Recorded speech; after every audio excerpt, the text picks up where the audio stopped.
Good morning, everyone. Welcome to the third edition of Sunday Servings by Delhi Psychiatric Society. I'm happy to say that we're rolling this in a regular interval. And today we have a very interesting topic covered by Dr. Ashwin from Chandigarh. We have two esteemed chairpersons to take us through the deliberations. Professor Om Prakash from IBHAS and Dr. Mulya Bharat, my senior friend from Rohini, he's a practicing psychiatrist. The topic today which we are covering is psychedelics in psychiatry. The whole point of Sunday servings is to try and take offbeat topics which are not usually talked in psychiatric circles or in academic settings. And so something different, something interesting on a Sunday morning. And I'm glad a lot of people are joining from all over India. I'm getting messages. People have joined from Kerala, from Mumbai, from Gujarat, from Delhi. Obviously, we are where we are, and from other states also. So welcome everyone. Over to Dr. Manushri, who's the organizing secretary for these Sunday servings, to take us forward.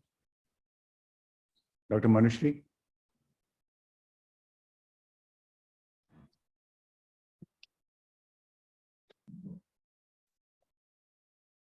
Dr. Manushri, I think Yes. there was a glitch. Yes, you are audible now. Yeah, sorry. I think there was suddenly I saw my network going away. So did you hear me welcoming everyone? Yes. Okay. Yes. So over to Dr. Manushri, please take us forward. No, I believe you have done the initial formalities, and with no further delay, I would request our distinguished chairpersons, Dr. Om Prakash, he's a professor in psychiatry at the Institute of Human Behavior and Allied Sciences, New Delhi. And sir is a distinguished clinician as well as a researcher. His special areas of interest, what I believe, are geriatric psychiatry and addiction psychiatry. And then our next chairperson is Dr. Amulya Bharat. He is a very senior consultant psychiatrist practicing for more than 15-20 years in Rohini, New Delhi. And he has also been an alumni of Safdarjung Institute, where I'm currently working. So that makes him even fonder to me. Welcome, Dr. Amulya, and sir, please take forward the meeting. Hello, Dr. Manushri. Welcome everybody, my colleagues, esteemed colleagues, senior and juniors. The topic of Sunday serving is very interesting: psychedelics in psychiatry. So you might have heard psychedelics are the substance which may alter the thoughts and feelings of brain temporarily, and they can be used in the treatment. In early 50s and 60s, LSD, polysyrubine have been discovered, and they have been used till late 60s.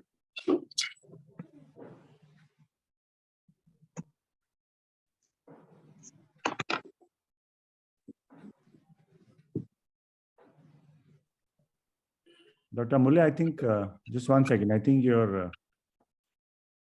hello. You're not audible, actually. I think. Sir, please unmute yourself, Dr. Amulya. I think the other phone this is another phone you're using, no, sir? What is the name of that phone? Yeah. Am I audible? Yeah. Okay. Yes. So Manjula Sinha. I muted Manjula Sinha thinking of somebody else. Okay. Please go ahead. Actually, my audio of my laptop is not working. No problem, sir. No problem. Sorry. I'll remember that Manjula is also one of another call. Please go ahead, sir. Mm-hmm. So today's topic of Sunday serving is psychedelics in psychiatry. A very interesting topics, and the detailed presentation will be done by Dr. Ashwin Mohan. To start with, psychedelics are the substance which may alter thoughts and feelings of our brain and other functions temporarily, that can be used for the therapeutic purposes. In 50s, during 50s and 60s, they have been used for the treatment of addiction, depression, anxiety, and trauma. But during Vietnam War, they were banned. Initially, a lot of work are being done in controlled research setting, and the people have found they are very useful to treat anxiety, depression, and treatment refractory post-traumatic stress disorders. There are three major studies came out in 2021. One from JAMA. They published a study that was psilocybin assisted therapy for refractory depression. 2021 study from Nature. They published a study which was very useful, MDMA assisted therapy for severe PTSD.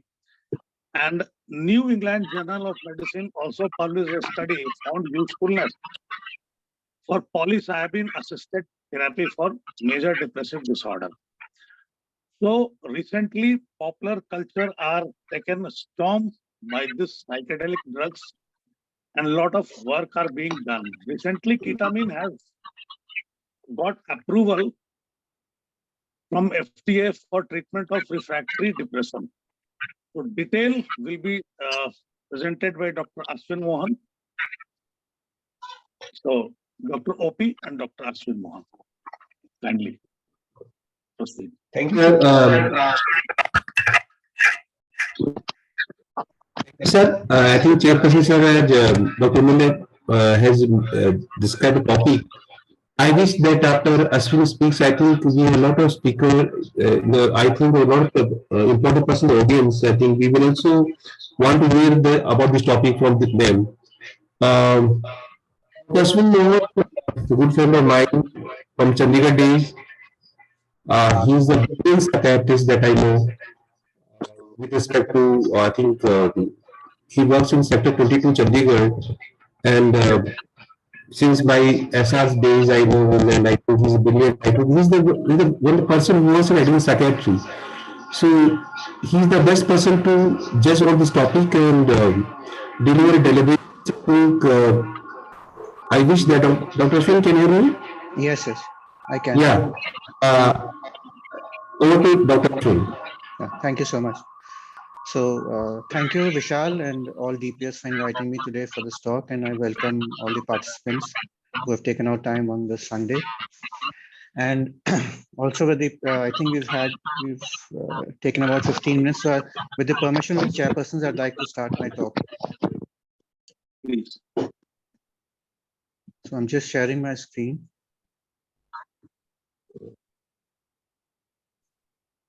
So the slides visible? Yeah. Yeah. Okay.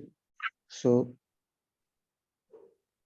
my talk is on psychedelics, which are probably transforming psychiatric therapeutics. And as you all know, that psychedelics have seen a resurgence in the last about 10 years or so, which is intense research going on its use in psychiatry and many psychiatric conditions, and which was not seen for many, many decades earlier. And this is because of some seminal work from some areas in the US and some in Europe, and probably we'll see whether this will transform psychiatry or not. So this is an early description of what a psychedelic experience is, and done by one of the pioneers in LSD and psychedelics research, Timothy Leary. Eyes closed, back to the dancing workshop, joy, incredible beauty. No wonder. Just one second. The wonder, thanks for the chance to see the dance, all hooked together. Everything fits into the moist, pulsating pattern. A very rich, vibrant, colorful description of what a psychedelic experience is. So my topic is actually divided into two parts. The part one will be about introduction to psychedelics and a bit about evolutionary and historical background, mechanisms of action, and the second part would deal with therapeutics. So although the number of slides are large, I'll be skimming through some unimportant topics and make sure that I finish in time. Please remind me if I'm extending the duration. So what are psychedelics actually? Psychedelics is actually a neologism combining the words psyche and delaun, which means to make visible and to denote mind revealing. So psyche is the soul and delaun is mind revealing. And it's preferable to the term hallucinogens, which suggests that they principally produce hallucinations. So there's a slight difference between psychedelic drugs and hallucinogens. All hallucinogens are part of psychedelic drugs, but all psychedelic drugs are not hallucinogens. The term hallucinogen is often used to as a rather broad category to include all kinds of psychoactive molecules, including cannabinoids, ecstasy, dissociative agents, and others. The term psychedelics was coined by Humphrey Osmond in 1957, connoting that they have a mind manifesting capability, revealing useful or beneficial properties of the mind. But a more relevant definition is given by Jaffe in 1990. And the feature that distinguishes psychedelic agents from other classes of drugs is their capacity reliably to induce states of altered perception, thought, and feeling that are not experienced otherwise except in dreams or at times in religious exaltation. So this highlights the difference between, this highlights what a psychedelic agent actually is. So it's their capacity to induce states of altered perception, thought, and feeling that are not experienced otherwise except in dreams or at times of religious exaltation. So the psychedelic experience is central or the core to everything that a psychedelic agent does to the brain. Without that experience, much of the therapeutics is not there. So although psychedelics cannot be fully understood without reference to other fields, we must understand that these psilocybin containing mushrooms are found on all continents except Antarctica and across most ecological zones. They are widely prevalent. Early hominins were omnivores that relied substantially on forest floor foods, including mushrooms. So when we went from being apes living on trees to humans living on grounds, one of the major food for us was these mushrooms. And they were ingested by our ancestors since about 5.3 million years ago. So this is just a brief timeline on the use of psychedelics from thousands of years back to current. So I'm not going into details of that. This is just to highlight that we have co-evolved with psychedelics for a large period of the few millennia that we have existed. So there's an interesting hypothesis that the human brain has doubled in power in the last 200,000 years. And there is no real explanation for that. And it is believed, and this is a very interesting hypothesis, that psychedelics are probably important in the evolution of the human brain and increase in brain size of humans. So did magic mushrooms and other hallucinogens actually fuel human evolution? This is a very interesting hypothesis which has been put forward in the last 2 decades or so by many scientists and researchers, not necessarily neuroscientists, but from other fields like anthropology, botanists, ethnobotanists, etc. So let's see in brief if this is true or not. And there have been books written on this.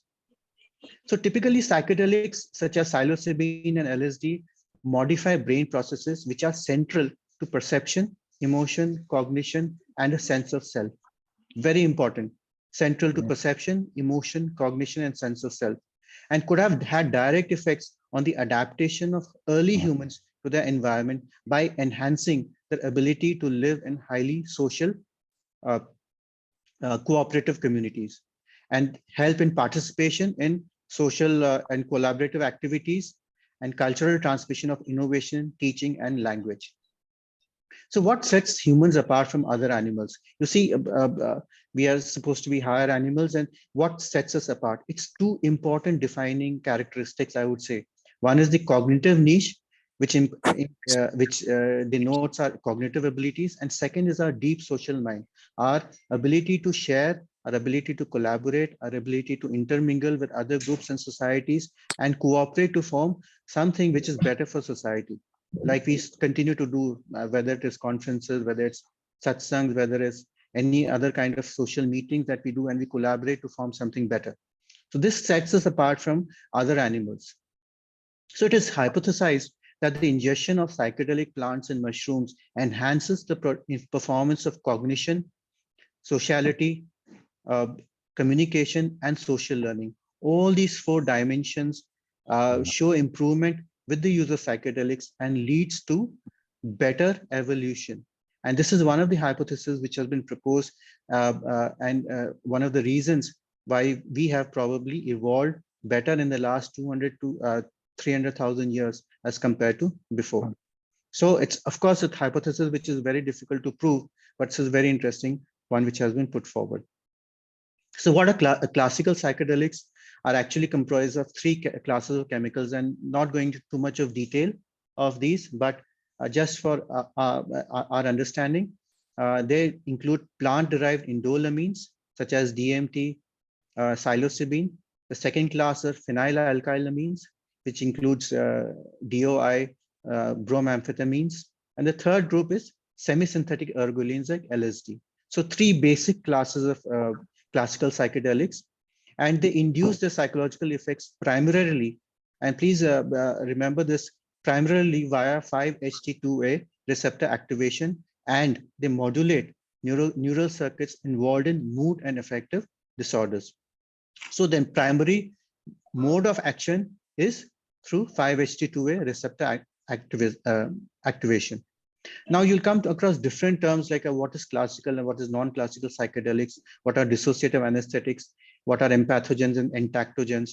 But just briefly to highlight what these terminologies are, classical or serotonergic psychedelic substances are so called because they interact with the serotonergic system primarily, but not exclusively. And most of them are derived from plants or are semi-synthetics. While dissociative anesthetics trigger psychedelic-like active effects and a dissociative state, and dissociation, of course, refers to a disruption of usually integrated functions such as consciousness, memory, emotions, and behavior. While empathogens and entactogens do not induce a full-blown distortion of perception and consciousness. For our purpose today, we are going to mainly focus on classical serotonergic psychedelic compounds. So, what do they actually do? They mainly are selective agonists of 5-HT2 receptors, including 5-HT2A, 5-HT2B, and 5-HT2C. And some of them are also acting upon other dopaminergic receptors. But of course, there are downstreaming effects with glutamatergic systems and other systems too. But primary immediate activation is through the 5-HT2A receptors. So this is the unifying mechanism through which psychedelics mediate their various behavioral and psychological effects. Although, of course, now we know that this is simplistic and there is not one single neurotransmitter which is involved in the widespread effects of any particular psychotropic agent. And this is true for psychedelics too. The actions are more complex, involving other neurotransmitters and neural circuits. Of course, there are also neuroplastic effects. So what is neuroplasticity actually? It's the brain's ability to reorganize itself by forming new neural connections throughout life. It's important, it's throughout life. Neuroplasticity allows the neurons in the brain to compensate for injury and disease and to adjust their activities in response to new situations or to changes in their environment.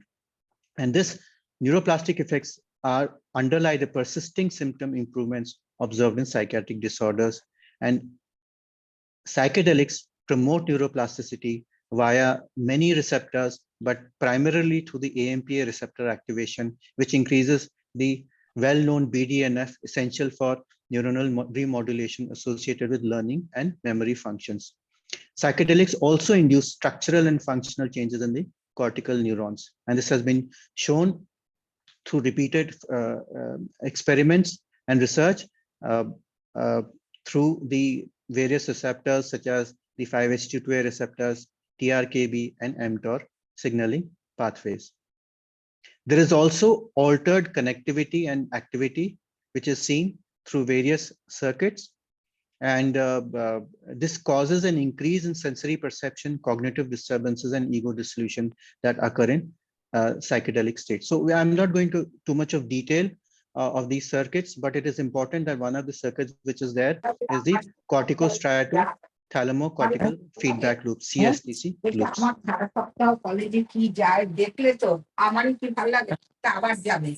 We'll request the participant to mute. Thank you. There is also there are also alterations in network integration, and what is important to understand here is that the integration of sensory and somatomotor brain networks and disintegration of networks of associated regions are reported. So there is an increase in sensory and increase in sensory information which is relayed to the brain, and there are demonstrated alterations in functional connectivity between different brain networks. There is also what is called as altered entropy. Entropy is a concept which we have borrowed from thermodynamics, and we know what it means. It means increased disorderliness. So what actually psychedelics do is they increase the amount of information which is relayed to the brain and cause a disintegration of sorts of the cortex in areas of self-processing, sensory processing, integration of different functions. And this is currently believed to be underlying the therapeutic effect of psychedelics. So what happens really? To summarize, there is increase in neuroplasticity, increase in nerve growth, and other such things, and generally which lead to a decrease in anxiety, depression, and post-traumatic stress disorder, which are the commonly 3 disorders where psychedelics have been used. The lower part shows the different mechanisms which are there in different psychedelic substances, of course, through various different mechanisms, just to highlight how complex the whole issue is. So to summarize actually what happens, there is increase in global brain connectivity, there is increase in entropic brain activity, and there is increased single neural activity. So there are there are effects at the molecular, cellular, and circuit levels, as well as functional alterations in the brain. So psychedelics have a widespread effect on all areas of the brain. So their functional alterations can be described in 4 primary areas: emotional processing, self-processing, social processing, and altered sensory processing. These 4 components are extremely important to which for the effect of the psychedelics on the human brain and consequently in other disorders. So what is the therapeutic relevance? The mental imagery is often based on autobiographic memories and activation of related emotions. So the increase in sensory and information leads to a increase in autobiographic memories and activated of related emotions, and may have long-term beneficial effects on psychosocial functioning as well as well-being. So again, a schematic diagram of what happens.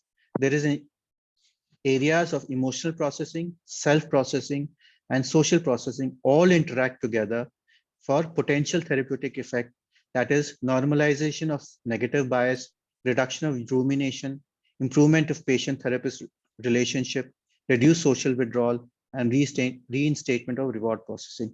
So if you look at all these potential therapeutic effects, these areas are where problems of depression, addiction, obsessive compulsive disorder, anxiety do occur.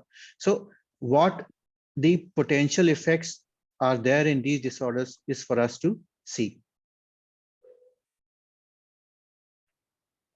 So this is all about neurobiology and functional alterations. But what happens actually? So this is a more descriptive term. The capacity of the mind to see more it can tell, to experience more that it can explicate, to believe and be impressed with more than it can rationally justify, to experience boundlessness and boundaryless events, from the banal to the profound. So this is more of an experiential account of what psychedelics do and how they are involved probably in changing the brain structure and function. One important aspect, and just a brief about this, they also bind to sigma-1 receptors, which are bound at the cell membrane to the mitochondria and bound to the chromatin remodeling complexes at the nuclear envelope. They are implicated as sigma-1 receptors have been implicated in neurodegenerative and other psychiatric disorders, as well as systemic illnesses. And SR1 modulation elicits pro-homeostatic, neuroprotective, and immunomodulatory outcomes. So why am I mentioning this? This is important because psychedelics also are involved in changes of gene expression and may have potential effects in other systemic illnesses, and which we are yet to explore, and probably we might do so in the next decade or so. So psychedelics have shown to act rapidly and also to have long-term effects only after a few doses, in contrast to the current treatments of approaches in psychiatry, where we have to continuously give up patient doses of medications for months to years together, and thus they have a potential to change the psychiatric therapeutics. Although the exact mechanisms underlying the therapeutic effects are still not well understood, as true for most psychotropics, it is unclear whether the therapeutic effects of these substances are due to the direct effects on the brain activity and connectivity, or due to the cognitive and psychological experiences in an altered state of consciousness. This is an important part yet to be delineated. The field still needs to uncover individual predictors or biomarkers for treatment efficacy. So is it time to change our mind or brain about psychedelics? Psychedelics stimulate neuro and gliogenesis, reduce inflammation, and ameliorate oxidative stress. They're promising candidates for future therapeutics of psychiatric, neurodegenerative, and movement disorders. Psychedelics hold the promise for being disease-modifying therapeutics and not just simply providing symptomatic relief. So this is a quote which I often like to use, and this is true for our belief about psychedelics, that your assumptions are your windows to the world. Scrub them off once in a while or the light won't come in. We have to rethink what we believe about psychedelics, and in that sense broadly about other so-called addictive substances, and see that they may have actually greater therapeutic uses than what we actually believe in. So this brings me to the second part, and what I'm going to briefly describe is their use in different disorders, their efficacy and effectiveness, challenges, effects, and ethical challenges, and what bodes for their future. So important here to understand is that although I have mentioned psychedelics as a broad group of disorders, they're completely heterogeneous group of substances, and different mechanisms of actions are there with divergent pharmacological profiles. There are hundreds of psychedelic substances, some which we have isolated, some which we have not isolated as yet. And the primary underlying neurobiological processes are different. So we cannot really club them together. Although their effects seem to be very globally similar, but their mechanisms are completely different. And of course, what we also must understand is there is a difference between symptom improvement and syndromal improvement, which we also need to delineate further. Although I'll be using psilocybin as the prototype for most of my talk, unless specified otherwise. So historically, about the treatment aspects, Dr. Amulya had mentioned about in the 1940s and 50s and 60s. The modern history of psychedelics began in 1943, and it was actually isolated by Albert Hofmann at Sandoz. And interestingly, the same chemist isolated psilocybin in 1958. He first isolated LSD in 1943, and then in 1958 he isolated psilocybin. Sandoz actually marketed LSD and psilocybin under the trade names of disilicid and indocybin. Just like what we've seen many photographs of medications such as heroin or cocaine, which were manufactured and used for treatment in early 1900s. Similarly, LSD and psilocybin were also marketed for treatment. And this photograph of what Delicid and indocyanine earlier. Unfortunately, they were stopped, and we know why they were stopped, because of some group of people. Because basically what happened is that in 1960s, there was a huge counterculture movement, and there was a huge increase in the use, or quote unquote misuse, of many of these substances. Plus the fact that many of these were associated with the hippie movement and anti-establishment movement. And the best way to control all of this is to ban a particular substance. So that's what happened in 1960s and 1970s. They were introduced into the Schedule 1 of the 1961 Convention on Narcotic Drugs. And finally, what happened is that all research and all use subsided completely in the 1960s and 70s. So we were actually deprived of therapeutic effects of many of these substances for almost 40 years. And it's only in the last about 15 to 20 years that there was a resurgence in the use, in the interest of the use of psychedelics.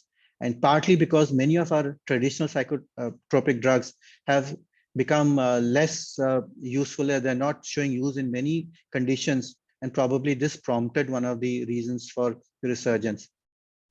And the group which was mainly responsible for this was in Johns Hopkins in 2006, where they produced a paper and which showed an increased improvement in meaningful experiences and changes in attitude, mood, behavior.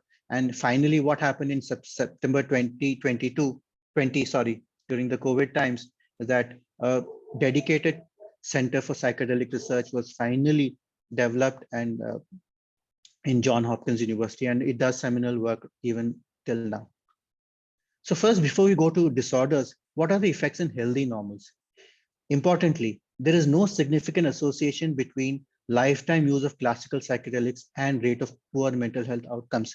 And this is all very important for us to understand, that we associate every addictant or every potential addictant with poor mental health outcomes, but there are no significant associations which have been shown till now. Psychedelic usage may in fact confer mental health benefits, and population studies of almost 130,000 adults in the US failed to find any evidence for a link between usage of classical psychedelics and mental health problems. It has been associated with significantly reduced odds of psychological distress, suicidal planning, and suicidal attempt likelihood, unlike lifetime use of other illicit drugs such as heroin and maybe even cocaine. They have found increased values of spirituality and concern for others, greater creativity, more pro-environmental behavior, enduring positive change. The occurrence of a mystical type of experience during psychedelic experience is a key mediator of long-term therapeutic gains and benefits. You see, most of the studies in about 20 years back was first done in healthy volunteers to see what was actually happening in healthy people before they moved on to certain disorders. So it's as important to understand the effects in healthy people as with patients who may have OCD, depression, anxiety, substance use, etc. So as I said earlier, psychedelic experiences induces a complex, dynamic, and multifaceted experience in various areas, but it is very difficult to convey. It's a very subjective kind of experiences, and it's a very diverse, vibrant kind of experience that a person feels when they have ingested a psychedelic. So they have altered and affective states. There are changes in cognition. There are changes in beliefs. There are social effects, and of course there are behavioral changes. So different dimensions, different changes depending on the person. And as this is the slide which was there earlier, just to recap, and the functional alterations occur in emotional processing, self-processing, social processing, and sensory processing. So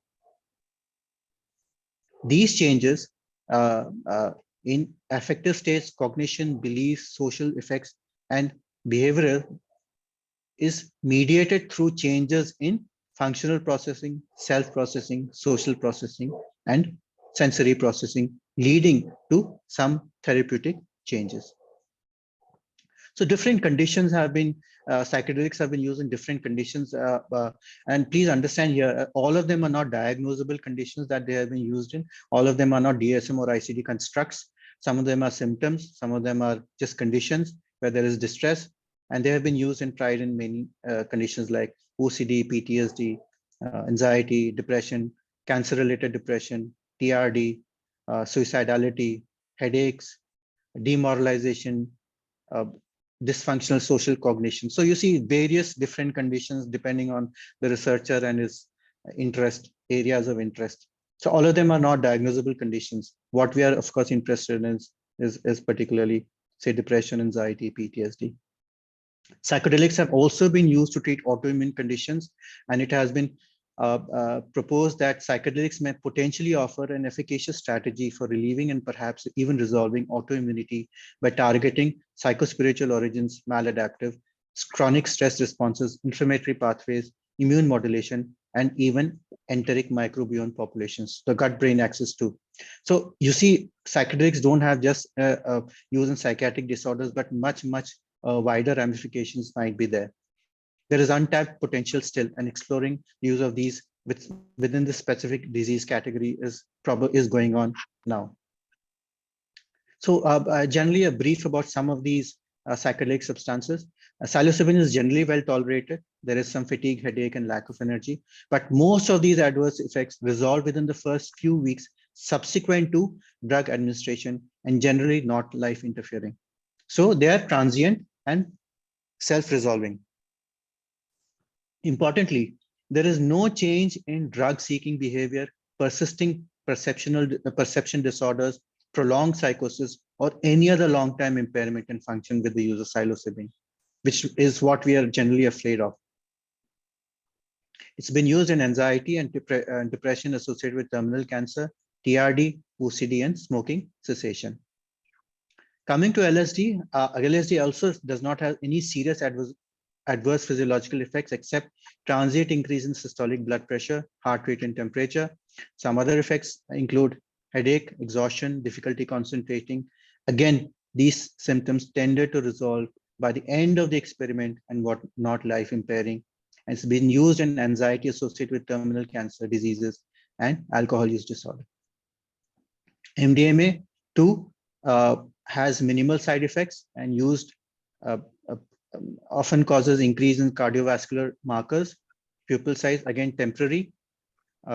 It has been used in PTSD and has been considered to be one of the breakthrough therapies for PTSD.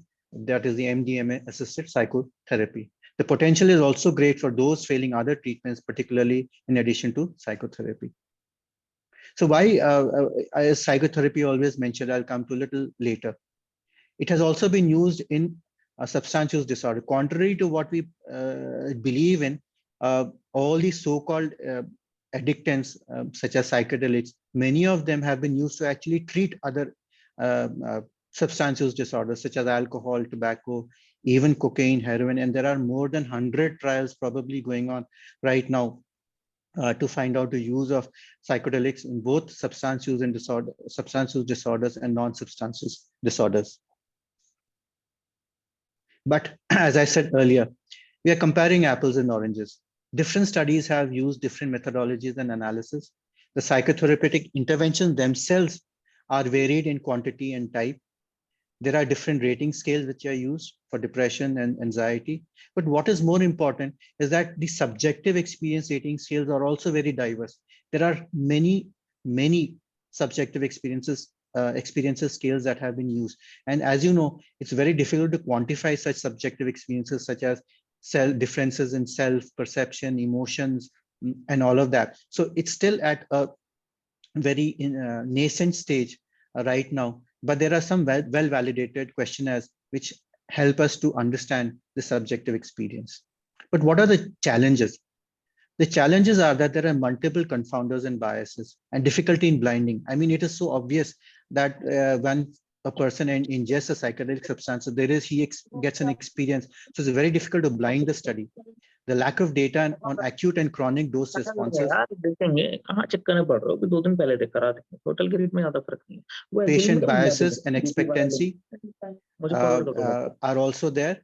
There is a highly selected patient population, of course, and which then limits generalizability. So the studies which are there, because it's so difficult to get regulatory approval for these trials, is that the patient population is so highly selected. So it becomes very difficult to generalize it to other patient populations. There is an exclusion of patients with known risk factors. Again, this is very important to see whether people who have known risk factors, how they will respond to a particular psychedelic treatment. And commonly used scales in these studies are not validated. So there are some challenges which are still remaining. So as I mentioned earlier, what we keep mentioning that psychedelic treatment is done with the assistance of psychotherapy. So why is that? Probably, according to me, it was that because when they need a regulatory approval for these controlled substances, they wanted to demonstrate treatment in a very controlled environment where all variables are being controlled, along with the use of psychotherapy, and not just say, for example, giving a drug to a patient and sending him home and him coming back. And so there is less control over the whole setting of the treatment. So the two most widely used psychotherapy paradigms are psycholytic therapy and psychedelic therapy. So two widely used paradigms: psycholytic therapy, which is actually psychoanalytically derived informed therapy with low doses of LSD, which was done in Europe in the 50s to the 70s before the regulatory ban occurred. And the second is psychedelic therapy, which is developed in the United States with existential and humanistic schools of psychology, and using preparatory therapy followed by several doses of any psychedelic, such as LSD or psilocybin, to create an overwhelming and transcendent experience, which was then processed in an integrative therapy after the drug facilitated session. So what happens is that there is a preparatory session, there is an ingestion of a particular psychedelic, and there is a follow-up with other sessions after the experience is there. There were also hybrid forms. So it has a preparatory session, a medication session, and integration sessions to build on what happens after the psychedelic has been ingested. However, little is known about the intrapsychic processes and mechanisms by which psychedelic drugs are presumed to work. So what are these mechanisms is still unclear. It is believed that the therapeutic effect is a result of the interaction between the drug and the mindset of the patient. So the drug and the mindset of the patient together often referred to as the set, and the external condition often referred to as the setting. So it's a combination between the drug and an interaction between the set and the setting, which leads to a therapeutic response. But it is unclear whether it is a psychedelic drug itself, the psychedelic assisted psychotherapy experience, or the drug facilitated enhancements in the therapeutic alliance that promotes change. So which component is responsible for the change is yet to be delineated. It's still preliminary. But so what are the critical questions? Are we harnessing structural plasticity to treat mental illness? What are the possible explanations for the broad therapeutic potential? You can see that it's not like, say, for example, an antidepressant or an antipsychotic where you give it in chronic psychosis or a patient of depression. Here it has been used in very broad areas, right from cancer-related pain, depression, to other conditions, movement disorder, autoimmune conditions, depression, anxiety, OCD, substance use. Broad therapeutic potential is there. So what are the possible explanations for this? Can the intoxication effects of psychedelics be removed, or is it central to the therapeutic experience? So can we develop psychedelics without the intoxicating effects and still have the therapeutic effects? What about the patient populations who are best suited for hallucinogenic and non-hallucinogenic approaches? Healthcare system issues. As you know, they are banned substances. Banned in the sense of highly regulated substances. So what about availability, cost, regulation, supervision, training of the therapist? All these are important aspects. And democratizing access to these medications. So currently they are available only for a few people, either in trials or people who might be able to afford it. So what about other people who might actually need it? How do we democratize these medications? So these are the critical questions which we need to ponder on. So when a person is put on, say, fluoxetine or haloperidol, uh, uh, uh, they never come back with this kind of a positive experience. This is an experience I just read and I thought I should understand. It was like when you defrag your hard drive of your computer, I experienced blocks going into place, things being rearranged in my mind. I visualized as it was all put into order, a beautiful experience with these old gold blocks going to black drawers that would illuminate. And I thought, my brain is getting defragged. How brilliant is that? If all our patients of, say, antidepressant and antipsychotics come back with some beautiful experiences, then it will make any psychiatrist extremely happy, but it never happens. So probably psychedelics have a very different and more positive experience on the patient as compared to our usual drugs. Coming to adverse effects. So there are potential adverse effects of psychedelics, but none of them are enduring. None of them are life threatening, and are minimal and transient. So please understand, this is very important. What about dependence? What we're all concerned about. Psychedelic use, I have, my slides will finish in another 2 minutes. A psychedelic use does not conform to other type of dependencies. Very few hallucinogen users experience an inability to cut down or control use. The vast majority of hallucinogen users do not transition into dependence, Research has repeatedly shown that psychedelics do not cause dependence or compulsive use. Importantly, effects of psychedelics are not universally euphoric and can be dysphoric depending on the dose. Tolerance develops very quickly, cannot be overcome by dose escalation, and there is no known withdrawal syndrome. So what we think about psychedelics needs to change a bit, because in terms of how dependence is actually characterized as. What about abuse liability? It is low in comparison to other scheduled substances. Psilocybin has some limited potential for abuse, but they score consistently low in their abuse potential. So they have some limited potential for abuse, but are consistently low. In fact, you'll be surprised to know that it carries lower dependence risk than caffeine, and being amongst the most lowest risks of death of all major substance use categories. So as an experiment, I would ask you to stop your daily cup of coffee in the morning for the next 15 days and let me know what happens. And I'm sure you'll come back with some kind of withdrawal and some kind of feeling of craving for the coffee in the morning that you feel. So it actually carries a lower dependence risk than caffeine. That's very interesting. Is less harmful to the user and others. Serious mental health effects, including psychosis and suicide, are rare. There are only rare cases of psychedelics triggering psychotic episodes, but this risk is reduced greatly with screening. And with such screening, no psychotic episodes have been documented in modern clinical trials. So please understand, with screening, because it's a very exclusive patient population, and of course we know that risk factors have been eliminated, which were known, no psychotic episodes were seen in clinical trials. And psychedelic therapy can actually reduce suicidality in certain clinical populations, and their use may buffer against or be associated with reduction in suicidality. No known neurotoxicity, no long-term neurocognitive deficits have been reported. Overdose toxicity is also very, very low. Psychedelics are physiologically safe, but overdose deaths have occurred only because of very large doses by mixing other psychedelic substances or using other drugs and alcohol. So it's probably polysubstance use which has led to an overdose death. Psychedelics by themselves have not led to any overdose deaths.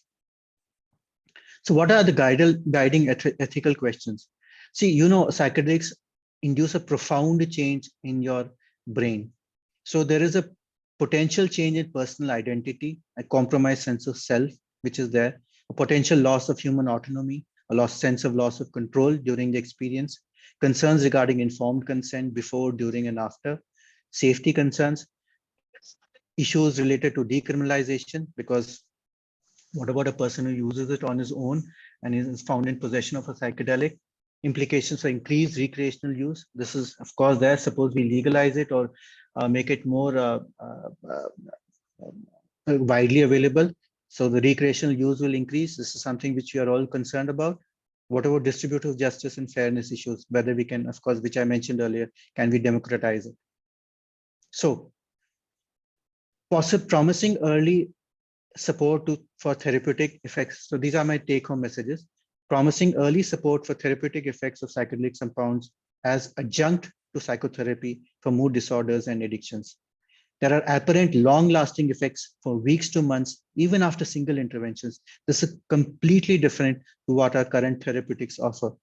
The nature of the psychedelic experiences in most studies predictive of mid-term and long-term treatment outcomes. So the core of the therapeutic outcome is the experience. People who have greater experiences of these psychedelics, greater sensory and self experiences and emotional experiences have better outcomes.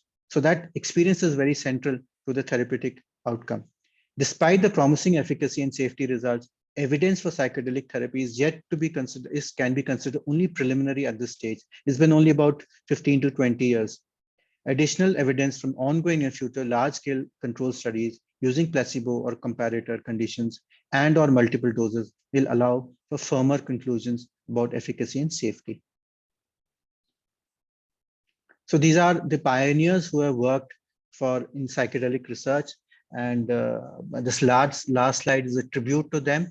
And I come back to my quote, which I made a few slides earlier, that your assumptions are your windows to the world. Scrub them off once in a while or the light won't come in. So we need to view psychedelics in a new light in view of the evidence that has been presented in the last 20 years or so, and the broad potential therapeutic effects that we can expect that we may have in the next few years. Thank you.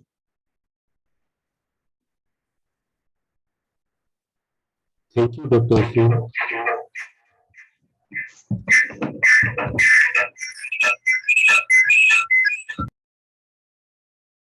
I think I finished on time, so thank you. Yeah, excellent. Thank you so much. So over to our chairpersons, Om Prakash sir and Amulya Bharat boss.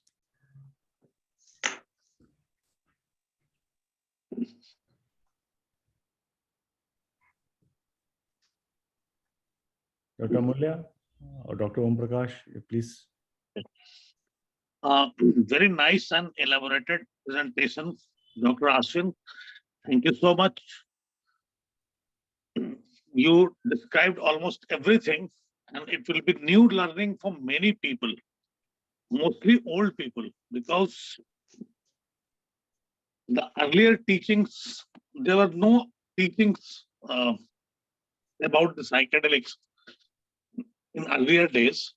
So for many people, these are new learnings. And you described everything in a nice way. I have few queries.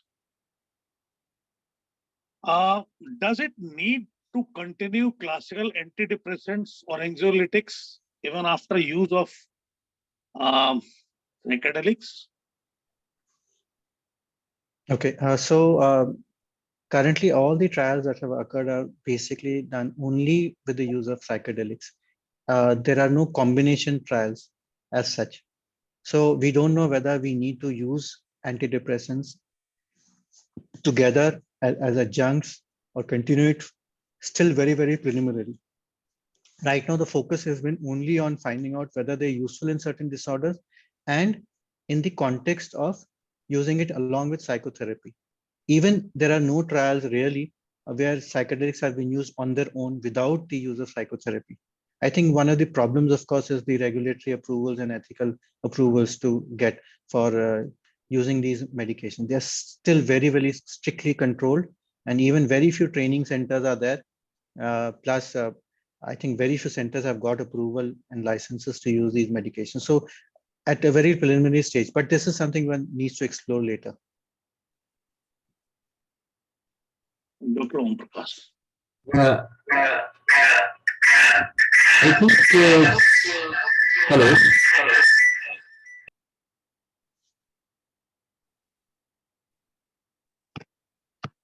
Audible? Hello. It's audible now? Yeah. I think somewhere what message I got from this whole presentation that these drugs are very good drugs, I believe. But somewhere, what the literature and a lot of the conflicting results are there in the literature. Even only one country, maybe Australia, I think legalized these drugs now. So I don't know why not USA or European countries or even other countries, they are not so much keen on these drugs. Despite that 2 decade research or 3 decade research and something, these molecule comes in last more than say half a century. So what stops us using these drugs legalized or regulated? What stops us? What stops there? What stops the countries or even regulatory bodies to just legalize these drugs in their countries? Okay. Why they're Okay. stopping these drugs? Okay. So let me put it this way. It is very easy to put a drug on the banned list. It is very difficult to remove it. The evidence bar to put a drug on any chemical, I would say chemical, not necessarily a drug, any chemical on a banned list is very low, and the bar to remove it from that list is very high. That is summarizes what the major issue is. First, secondly, the use, there is a difference between recreational use and therapeutic use. So right now the focus is only on therapeutic use.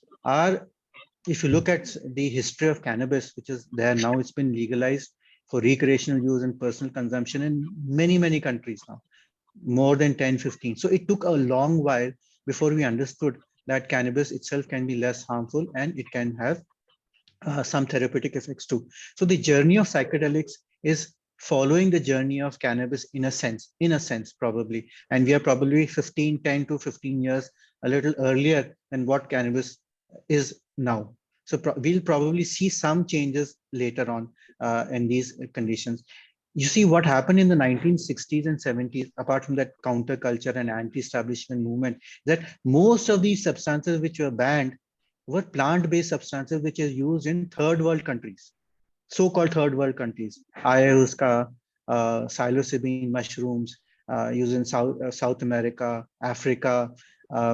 Cannabis was widely used in India and many other countries. So many of these plant-based substances were banned, while they did not ban alcohol, nicotine, and many of these substances. So there is a very geopolitical connotation of regulation of substances too.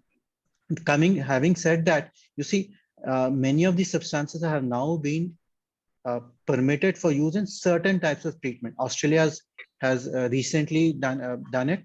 United States has approved MDMA assisted psychotherapy for PTSD, and of course also psilocybin. So some countries are doing it. Unfortunately, what we do is we look to the West first to see where they are, and then we have this kind of, it gives us a safety net before we can actually do something. So the evidence to put a substance is high, into a banned list is high. The evidence to remove it is, to evidence to put a substance to a banned list is low, while the evidence to remove it is very high, probably. And you see, there is also this kind of power control is there. People, suppose we deregulate everything, what will this Commission of Narcotics Drugs do in Vienna, sitting there and gobbling up all our money? This is just a joke. Just a continuous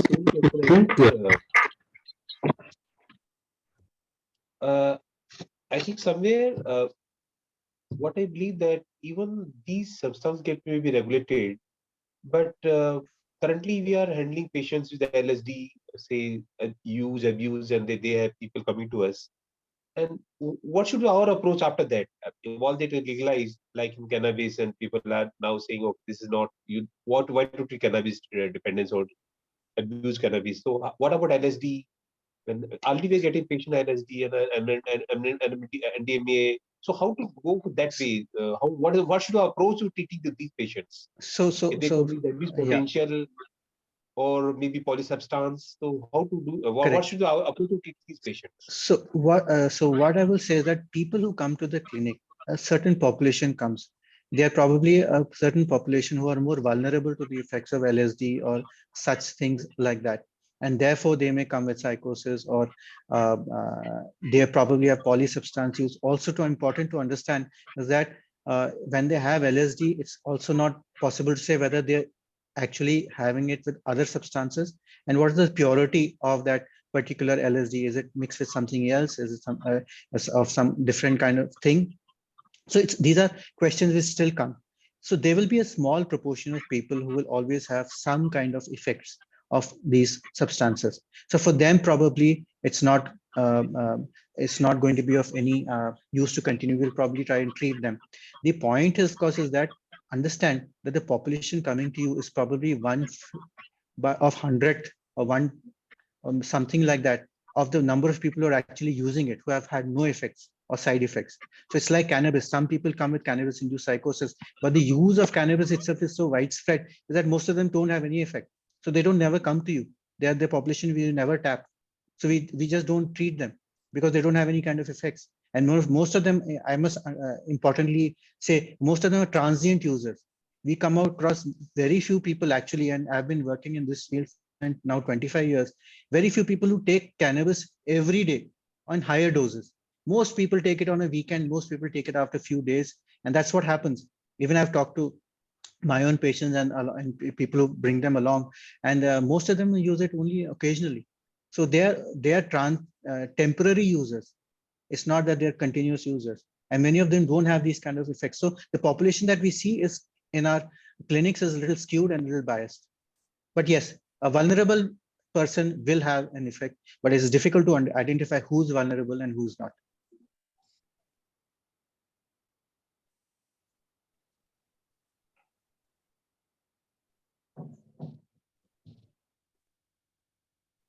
Om Prakash sir, you have to unmute. Om Prakash, you have to unmute the other phone, sir. Yeah, now you can speak. Yeah. So I think somewhere the same thing with cannabis, because in third world countries, we all the time believe that cannabis is implicated for the causation of schizophrenia. And we even know this all these psychedelic drugs, they are involved in most of the psychotic disorders, one or other around. So it's good, means things are, we think that is something used for psychotherapy, for depression, for all sort of conditions.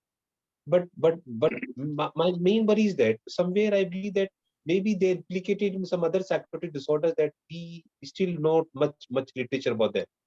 Because if they legalize, if they get introduced in the country, I believe there's some may problem happen with that literature don't much have as compared to West.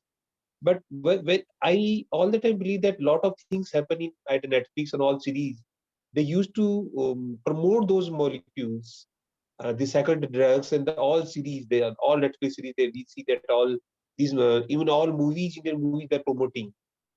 I all the time believe that a big lobby is there for promoting these molecules in some or other way around. So there's other aspect. I just can. Dr. Vishal, can you get a chat? Yeah, okay, just okay. There are a few questions in the chat box. Yeah, there are questions in the chat box, sir. Yeah. So, and then Ashni Patel has raised her hand, but before that, there were two questions. First, Dr. Mohammad Nahid that raised his hand. Mohammad Irshad wants to ask, and then Adarshna Arsmi, if I got the name right.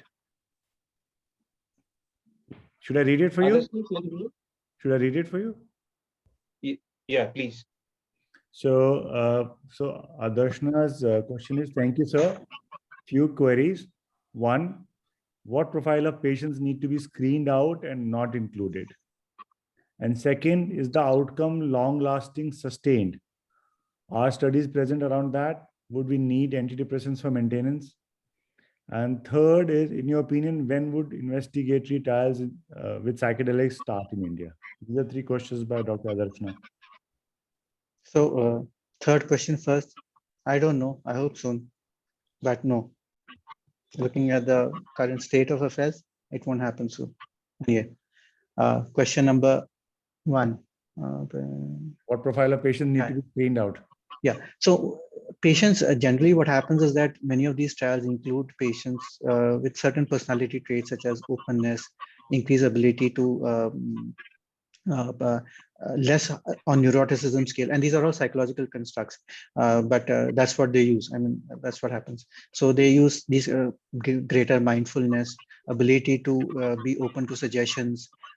These are the kind of patients that have been included. The patients who have been excluded are known psychotic conditions, or maybe they already have substance use earlier, or currently using other substances. They've had used psychedelics earlier and have had bad experiences with psychedelics. So these are some of the exclusion factors which there are in different studies. So yes, I will agree that there is a biased, I mean, in a sense, exclusive group of patients which are used with certain criteria, and probably we are seeing better results in them. But that's what happens. We have to start with these people and then start using it and within a more general population. That's what would happen. Is the outcome long lasting or sustained? Yes, that is very, very important. The outcome is surprisingly long lasting and sustained even after months. And there are scales which have been used in these patients after maybe 6 months or so, and they've shown that the improvement is there for a longer period of time. That is what is most surprising, that a few doses of use of psychedelics itself produces such long lasting changes, which we don't normally see in our other drugs. Our studies present around that. Would we need antidepressants for maintenance? So that is a question which was asked earlier too. We still don't know whether we need to other medications such as antidepressants or for anxiolytics for these patients to continue their maintenance and the therapeutic outcomes. That's still too early to know. Right now, the exploration is only on the use of psychedelics by themselves. Okay, thank you. Thank you. So we'll take the next question by Dr. Mohammad Irshad. Psychedelics interact with mindset. In psychiatric disorders, disturbance in mindset and cognitive distortions are already there. So how to know which people could use it safely? Is there any relationship with personality traits? Yeah, so personality traits I've already mentioned about openness, being more mindful, and low in neuroticism scale, older age group, and less impulsivity. All of these are probably better suited. But yes, this is one of the challenges, to find out in whom it is more useful and in whom it is less useful. But this is true for probably many of our psychotropic agents that we use to. How do we identify which patient population is it to be used, and how do we personalize the treatment better? It's still, as I said, in its infancy, and we still do not know. But you see, research begins this way. Research starts first, you have to show that it is actually useful in a particular patient population before you can identify which patient population is actually useful in. So now that there is some evidence, I would say, I will agree with Dr. Om Prakash that there is a lobby for everything. There is an anti-drug lobby, there is a pro-drug lobby, there's a lobby for having a status quo. So there's a lobby for everything, as with every other part in society. So lobbies itself are not enough for us to throw away a particular therapeutic potential, but we have to examine it critically depending on all the evidence. So the approvals probably have come in these countries after looking at their own regulatory system and own evidences which have been given to them. So I would still say that it's still highly controlled. You need very specific treatment training, therapeutic training, particular regulations, particular approvals, and the list is very, very long before you can actually start using a drug in any of these countries too. It's not that you just apply for it and you get it. It's not like that. Thank you. Then Ashni, Dr. Ashni, you have raised your hand. Please unmute yourself and ask the question. Good afternoon, sir. Sir, I wanted to ask if LSD was the drug responsible for the serotonin hypothesis of mental disorder. So from there, do we it's been 40 years since we have known, we've been researching about serotonin and all those receptors. So what do these psychedelics have to offer differently from what is already existing there, neurobiologically or neurochemically? How are they different from what we already know about that. You mean in terms of treatment? Sir, I meant in terms of neurobiology and chemistry. Like we already know, So yeah, okay. affecting the serotonin system. Yeah. So how are they different from all the other alternatives affecting serotonin systems we have already? Okay, so the serotonin system by itself is not responsible for the treatment of either psychedelics or the other agents that you have mentioned. First of all, now we know that after and it's a good thing that Moncrief had that article last year, which created a lot of debate. But the point is that the serotonin system theory needs to be debunked, I mean, completely. Why is it important? Because we know that one neurotransmitter is not responsible for the treatment. I completely understand that. Yeah, That is what yeah. I am saying, that we already have all this understanding, and we Correct. have drugs targeting those understanding. How are psychedelics adding to that? What is different with psychedelics that is not already available to us? So as you know that all the current therapeutic modalities that are available in this, all patients do not benefit. So this is offering is that probably, again, I'm saying probably, there could be a subset of patients who have not benefited with treatment from other agents. You see, one of the important thing here is that much of the trials have been done on treatment refractory patients. They're not treatment naive patients, and they're not used. It's not that they have been first. I mean, this is not the first line of treatment. Many of them use, and they have found usefulness in such patients too. So it's possible that they may have a place later on, whereby how it adds up is that first, see what is important. Apart from the serotonin, particularly affecting the serotonin system, they have dopaminergic and other glutamatergic effects too. Second, they offer long-lasting effects with few doses. So what is important to understand is that it's not just having dosing a patient daily, but we may have long-lasting effects. I do not know if there is a role for booster doses after 3 months, 6 months, things like that. Yeah. So long-lasting effects can be taken care of with the LAIs and other such formulations that are coming up as well.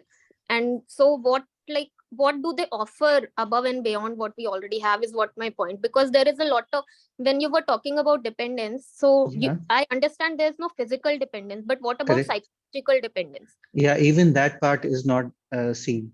Even the psychological dependence part is not seen, because there is no real, in a sense, of craving for these drugs that was seen either in any of the trials really, and about trying to control their use, that itself also was not really seen. So basically, like looking at the history, when the opioid agonist and all were introduced, they were all the rage and everything, but it led to an epidemic that we are still trying to control. Right. Such as, please elaborate. The addiction with the opioid agonists that are available in the market and all is like very high. So fentanyl, all these have led to a lot of problems. So that is what I wanted to ask, if the benefit that these psychedelics offer or can offer, is that like enough to offset the possible consequences of another LSD? Correct. So you see, what you're actually saying is that unregulated, illicit, non-medical use of a particular substance. See, if you use it in a very regulated way in medical therapeutic doses, the chances of addiction are much lower. One, if patients take it along with other substances, then of course overdose deaths are higher. So there are many other dimensions to it. So it's not about simply whether fentanyl is not available like that over the counter and everybody can take it. What you're talking about is an illicit use of that. Already LSD, MDMA, and magic mushrooms are used illicitly. It's not that.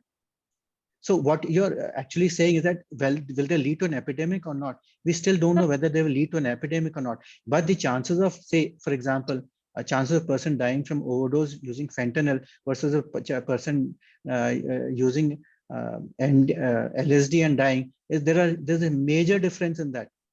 So we must understand that the so-called harm related to a particular substance has to be categorized. When you talk about fentanyl and things like that, they are obviously cause overdose deaths. from what I've read, LSD may not have the physiological aspect of it that can lead to death like opioids do, but in the state of intoxication, it can lead to deaths via accidents and all. Correct. So that is why the regulated use of that therapeutic agent. I am not, see, my talk should not come across as I'm Dr. promoting a legal, Dr. Ashwin, I mean, Dr. a Ashwin, recreational use Dr. of, Ashwin, uh, Dr. of Ashwin, yeah. Yeah. I think somewhere, Ashwini, you have to think this way. This is one class of drug. Because when TCS are used at that time, because when we are doing MD and blockchain launch at that time, these are adding the class of 80% to anxiolytics. We to understand that. We are not saying this is good, this is bad. We are discussing here. There is a new class of drugs coming up, which may be used for depression or anxiety symptoms or PTSD. Whether this class of drug is used beneficial, what are the long-lasting effect? That's what we're discussing here. Because problem is that when TCA when at that time we were using mipramine, and at that time we have same questions when SSRI launched in India. Same question with the SSRI, some things are not tried, not well researched at the time. So it takes time. We not have much literature because one country has already approved these drugs for depression or PTSD. Other country, USA, something they use the trials of those years. So we are discussing here whether this class of drugs, which is not well researched, when at the point of time in coming, see this decade only, when this coming other countries, how we respond that way. So that's the purpose of whole this talk. So you are right that we are last 40 years we know about LSD. We all know what all these things problem happen in LSD. But that's the point of this whole CV presentation. Other question from Mohammed Nahi. Does psychedelic acts more metacognitions or at cognitive emotional areas of mind? Dr. Ashwin. Metacognition, क्या होता है exactly? Sorry. Cognition or the cognition basically. Yeah, thinking or thinking. Thinking about thinking. And we have to delineate it from cognitive emotional areas of mind. So one seems to be a more of philosophical kind of question, and the other part is more neurobiological. How do I reconcile both? So no, I'm trying to answer this best to my ability, limited ability. So let's say, let me put it this way. Yes, psychedelics affect your, as I said, self, emotional, sensory processing. So yes, it affects on those areas. So cumulatively, they would affect your cognition and metacognition too, because they induce profound changes in many of these areas. And now there is, because fortunately what has happened is that they have come at a time where we have some tools available for us to delineate, whether it's neuroimaging and biomarkers and trying to find out about different genes. So right now we have some tools available. So yes, these areas have been affected, and consequently a global change does occur in your thinking pattern, in your belief pattern, and probably metacognition too, if I'm able to answer this question as best as I can. Yeah. I think just to add, we lot of research need to be needed for this. I think all, but definitely, what people claim or people believe that they are in the high state and those emotional things are there. So we need a lot of research over this question. I think we have wonderful audience. I can dig out the names. One our good friend Dr. Malay. Dr. Malay, you want to add this presentation, please? Dr. Malay, are you there? Dr. Maladev? Dr. Maladev? Yeah, hi. Hi. Yeah. Yeah, because Ashwin presented a wonderful thing. Anything you want to add, because you are one of the best teacher that I know, please. So I think Ashwin made a point that this is one growing area of therapeutics, not only therapeutics, but the studies on psychedelics also expand our understanding of neurosciences. So one thing is, I mean, I think I'll just make a point here about what is said, that we are talking about psychedelics as therapeutic agents. We are not talking about psychedelics as recreational, you know, that people should take it in a recreational form or abuse them. So yes, I mean, we are limited in our use of the molecules because there is no, first of all, they are not available. The studies are few, but it seems to be a very good and upcoming a field. What interests me about this is it's not only about the experience that an individual has. That is the subjective description of an experience that people have when they take psychedelics, therapeutic, otherwise, or a bad trip, or whatever we think about that. But what is more important is that these agents have actually expanded our view from a neurobiological point of view about what processes happen underlying these experiences in terms of neuroplastic changes, in terms of epigenetic changes, and things like that. So this like and of course these agents, they have a broad kind of effects. They're not limited to only one neurotransmitter, multiple substrates of activity. So I hope that we do have more studies, uh, not only therapeutic but also on the basic aspects of psychedelics. I think there's a lot of stuff available now. There are books on that. So now the only thing is that somehow we should be able to get our hands on this, that is the institute, so we can have more of our own experiences, which is also necessary because as Ashwin mentioned, we have actually grown up with this. So the mushrooms that are available in India might be different from the mushrooms available in Europe or the North American continent. So yes, I think if Dr. Om Prakash, your institute or AIMS or somebody, if they can have studies on our population, well, we'll wait for that. Yeah. So you see, there's Dr. always a Narasimha Reddy? sorry. There's a just one. So I'll agree. I'll build up on what Malaya said. There's always a scope for improvement in therapy, in treatments. There's always a scope for newer agents which come, and unless we are able to explore it, as I said in my last slide about whether we keep an open mind to such so-called agents. You see, it's been dinned into us that what is an addictant, what is potential abuse, liability, dependence, of all of these substances.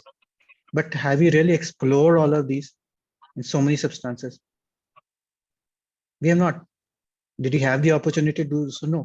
Some people decided that they should be banned and they banned it. So we lost 40, 50 years almost. So does that prevent us from actually coming back and re-exploring many of these users of these potential users of these substances? It should not. If we do research and find that they're not useful, throw them away. But at least that opportunity should be there. We deserve, this is a duty to our patients too. About hundreds and thousands of people who have not benefited from many of these psychotropics that we use on a daily basis. I mean, we know that. So they deserve better, I would say. Sir, Dr. Narasimha Reddy, sir? Is audible? Dr. Narasimha Reddy, sir? Then my friends, Dr. Paramji? Am I audible, sir? Paramji. So psychedelics are potent neuromodulators we have all known over time. The question is, can we use them to our advantage in psychiatry, psychopharmacology? Side effect concerns are about every molecule. Antidepressants can propitiate mania. Does that stop me from using it? Not at all. The question is less moral, more medical. There is a need for scientific inquisitiveness about this. Yes, we don't know enough. There is some way from regular OPD use or regular population use, but the potential is revolutionary. So they need to be looked at with scientific inquisitiveness and looked at scientifically and not morally, sir. Thank you, Param. Dr. Durga Bal, madam, Dr. Durga Bal, is audible? By Himani. Yeah, one of our students asked this question, Dr. Himani, See, that we are talking about role of psychedelics in depression, anxiety, PTSD. What about the role in de-addiction?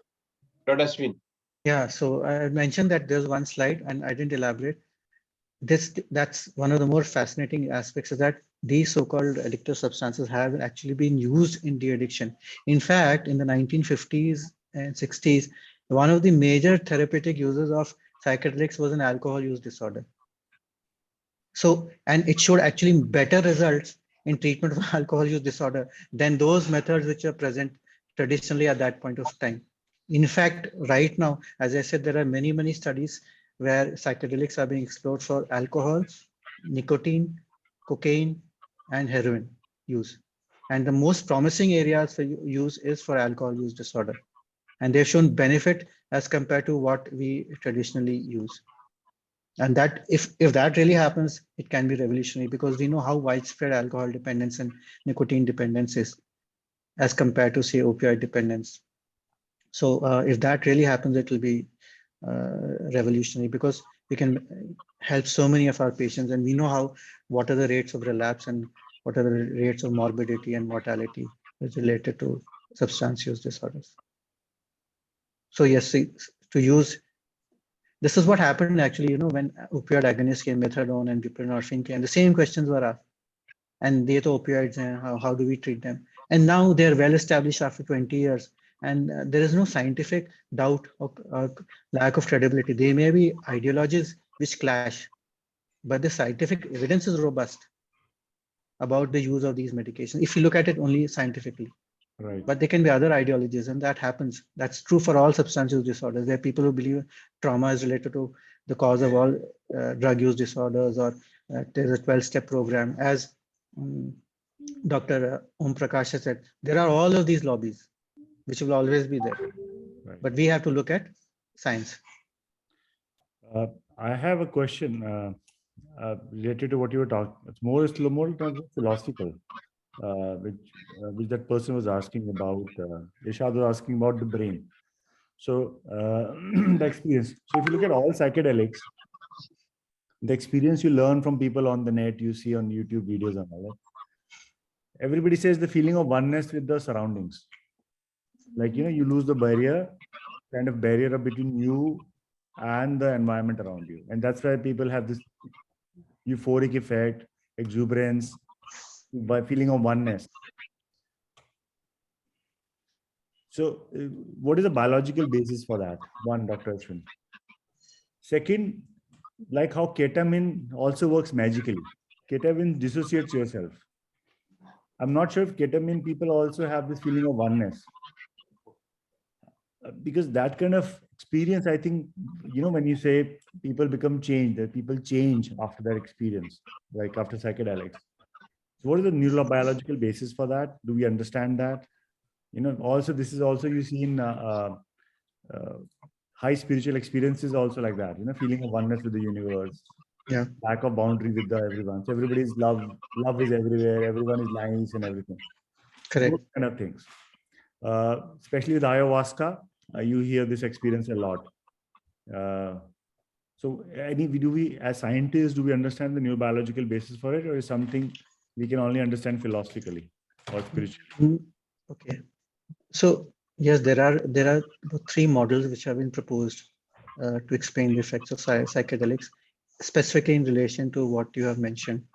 So importantly, what is is that this experience is central to the therapeutic outcome. First, it is important to have that experience. So it's very difficult to say whether people who don't have this experience will they experience the same treatment outcomes or not. One, two. There are three models which have been proposed, and I'll just go in brief. One is the corticostereothalamic cortical model. The second is the brain entropy model, and third is a cortical model. I did not basically deal with these because Sunday morning में इतना ज़्यादा ये करने का कोई फायदा नहीं होता, breakfast भी क्या lunch भी भूल जाएंगे, कोई फायदा नहीं था. I didn't want to make it more complicated. But there are three models which have been proposed.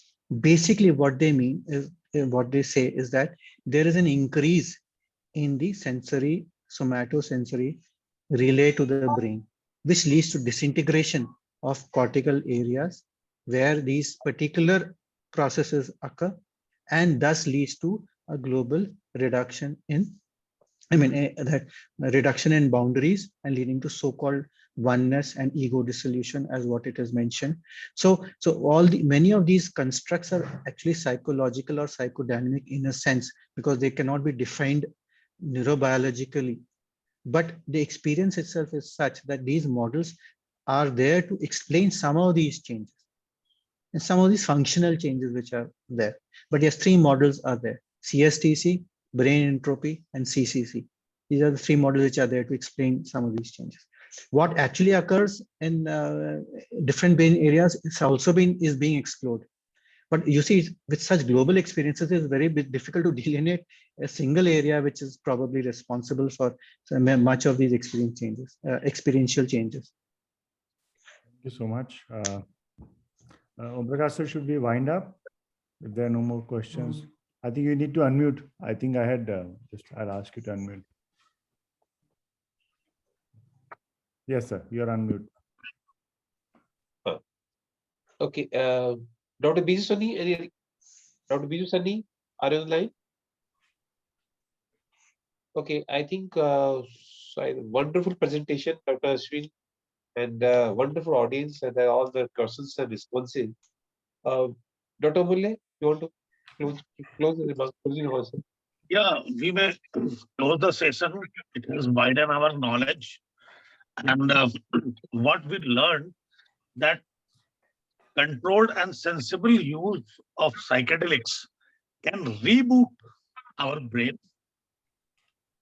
A lot of research are still needed. And we'll see in future how they work. And we need a lot of training, a lot of infrastructure in our country to start use of psychedelics. And that's all. Over to you, Dr. Om Prakash. Thank you, sir. Dr. Vishal, over to you. Thank you very much, sir. First of all, thank you to our excellent chairpersons who stayed throughout and guided the discussion very nicely.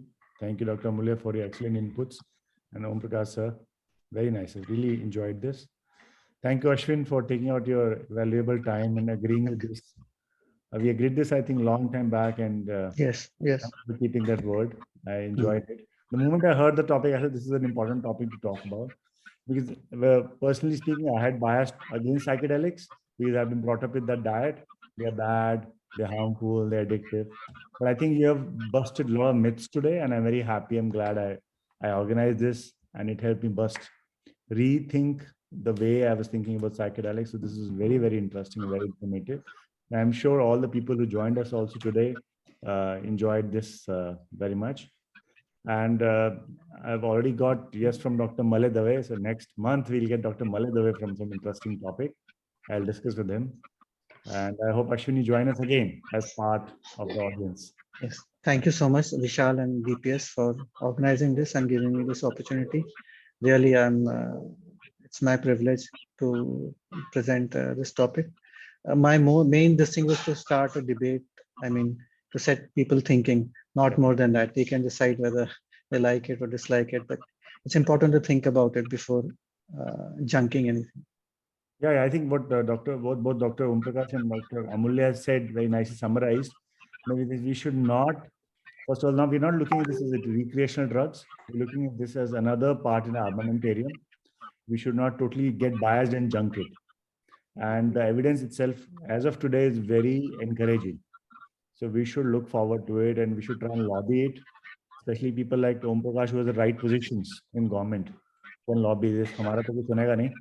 So it's important for them to lobby it and get this some kind of trials done in India, so that we should not wait for US FDA to approve to say ki haan ye cheez achhi hai, nahi ye cheez achhi nahi hai, and we can take it our own way. I think we should do that. So thank you. It was a very interesting discussion. And thank you all to all the youngsters and all people out from India for joining us. Very, very informative. Thank you. Thank you. Thank you. Have a nice Sunday. Bye. I'll stop the recording.